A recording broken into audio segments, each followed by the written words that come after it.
What is the first-class Royal Highness and other Obas from the southwest doing in Daura? Why are they spending 2 days with Buhari? Is Buhari celebrating anything? Is it his birthday? Is Salah nearby? What do they need Buhari for anything? Since Tinubu is in power, he's like the Alpha and Omega. He has all the powers to do and undo. No one can stop him.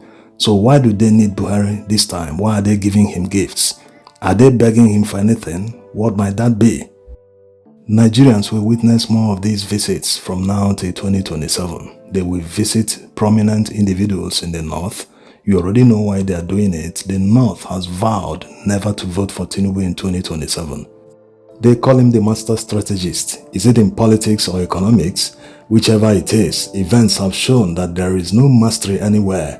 If having the ability to pay off or bribe someone who might pose an obstacle to one's ambition means strategy, then they need to reevaluate their value system.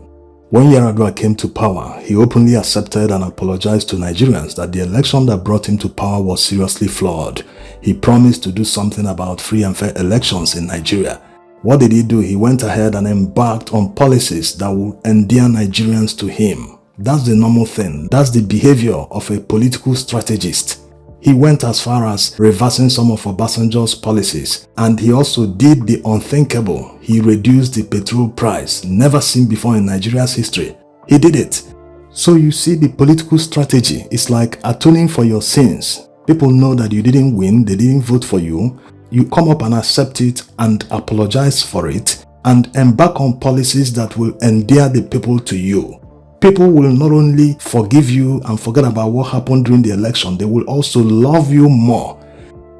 If Yaradua didn't pass on, he had lived until the next election, he would have won it with a landslide because already he had embarked on policies that endeared Nigerians to him.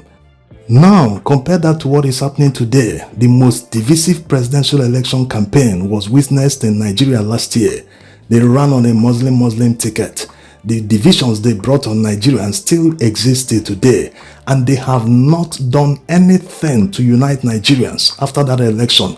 They have continued on the same path, bragging, intimidating, as if we are still campaigning.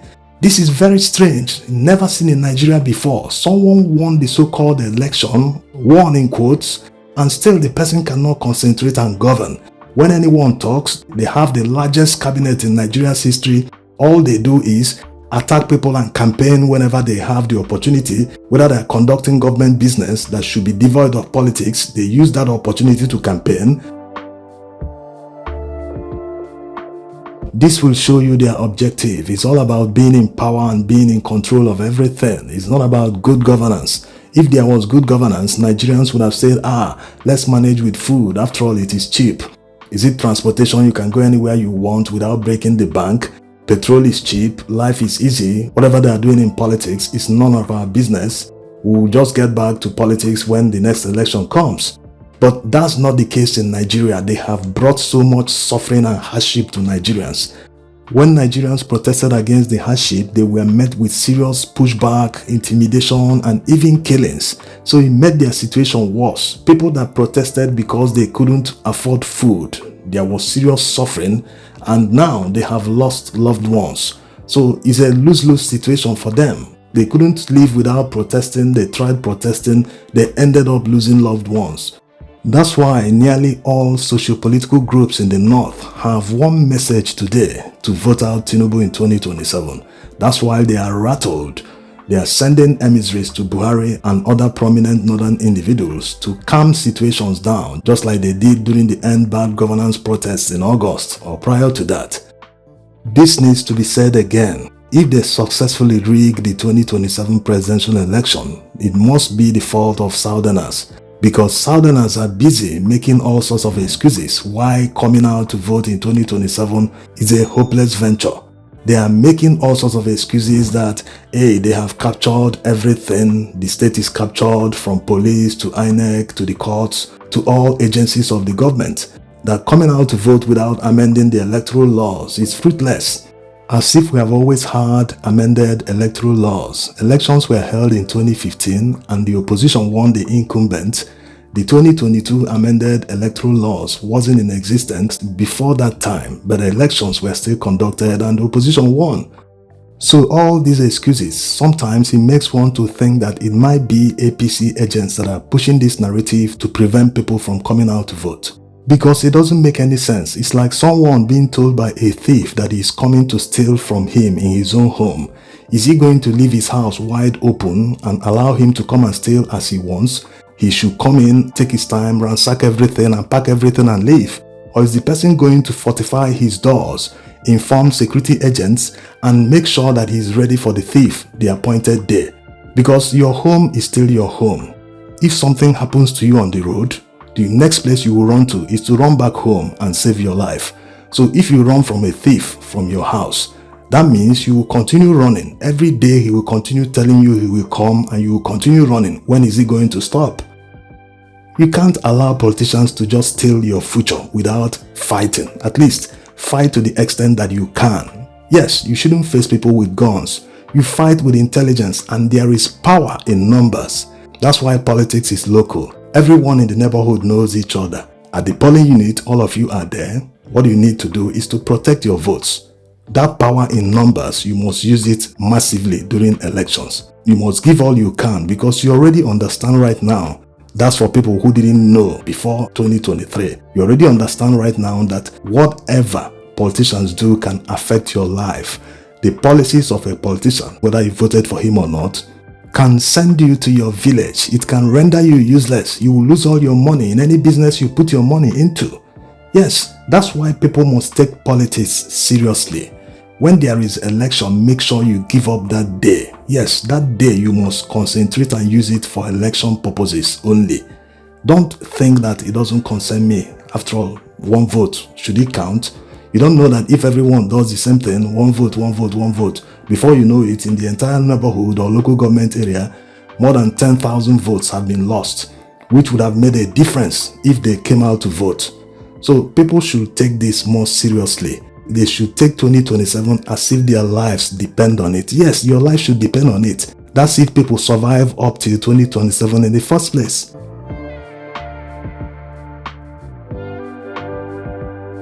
In the north, they are getting ready. They've tried protest to express their grievances about the hunger and hardship in the land. You already know how that turned out. It made their situation worse. So they are getting ready to use that their vote in 2027. The precedent they set last year during the Presidential Election Petition Tribunal means that elections going forward, especially presidential elections, have become war. Yes, there's no other way to say it, because everyone going forward must make sure they win in the field, they win at the polling unit. Because no court is going to look at your evidence. Rather, they will mock you and tell you to your face, do you expect us judges to go and buy and fish for evidence for you in the marketplace? So you make sure that you must win at the polling unit. Not that you will fight to make sure that you yourself, you rig the election, but at least whatever is voted, the will of the people at the polling unit, you fight to make sure that it is upheld from that polling unit to the nearest collation center, to the last collation center. Yes, it has become war and no one will go to court anymore for major elections. There's no need because they will mock you. It's not only a waste of time but also a waste of money. How do they expect a candidate to prove election rigging by calling thousands of polling unit officers as witnesses in court? That's practically impossible. What it means is that if the rigging occurred across 10 or 15 states, the person must call all the polling officers as witnesses to testify that the election was rigged. This is practically impossible to prove. Instead of pushing that burden on the candidate, the burden should be pushed to INEC because they are the ones that conducted the election. All the people that announced the election at the state level, at the local government level, to be put on the stand. Let them prove the figures they announced. Let them prove and show the court and Nigerians how they arrived at the figures they announced that this particular candidate won. If all the figures don't tally, that they are not correct, the election must be cancelled and done again. Or if the results they tendered show otherwise, that the other candidate won, like it happened in Rivers State, up till today, the election results on IREF show that Labour Party won Rivers State, but it was awarded to APC. The court in this case should have reversed the results. They should have awarded the result to the rightful winner. Anyway, they know what they are doing. Now, back to what Buhari can do for them this time around. Buhari is no longer in power. There's no doubt that he commands a sizable followership in the north. But are they still behind him up to today, going by events of the last few months? The north currently does not have one leader that can rally them round, that they can vote for that person in any election. That leader does not exist today. So they feel that Buhari can still command that followership. That's why they are approaching and begging Buhari so that he can start influencing people and telling them stories that, back this person, it is better for you, so that power can quickly come back to the north after just 4 years. Instead of voting for another southern candidate, maybe that person will refuse to step down after 1 term. That means power will stay in the south for about 12 years before coming back to the north again. Of course, all the politicians, they are always talking about their interests, not necessarily the betterment of Nigerians as a whole. Yes, they always talk about power shifting to this place, shifting to that place. They still don't have anything to show for it. For all the time, power stayed in the north. Anyway, despite the fact that there is no single individual that can rally northern voters right now, the Buhari intervention might still not work because Tinubu has not conducted himself as someone who cares about re-election. Everything is not gra-gra. All his failed policies he's using to punish Nigerians, he should have left it for his second term. People might say economic decisions shouldn't be made based on political considerations, but are these policies working? They are not working. He's just punishing Nigerians for no reason. Even if these policies continue to exist the next 20 years, they will still not work. Look at what is happening in Argentina.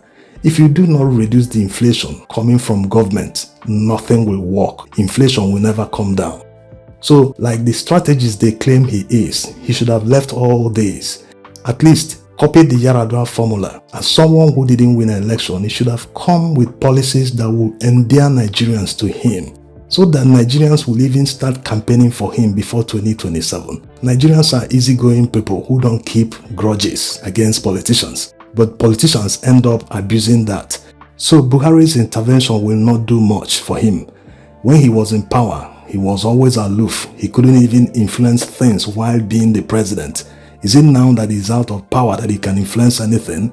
He couldn't influence the positions or the jobs of northerners that have been sacked by this administration. Many of the positions they held under him, they've lost nearly 90% of them.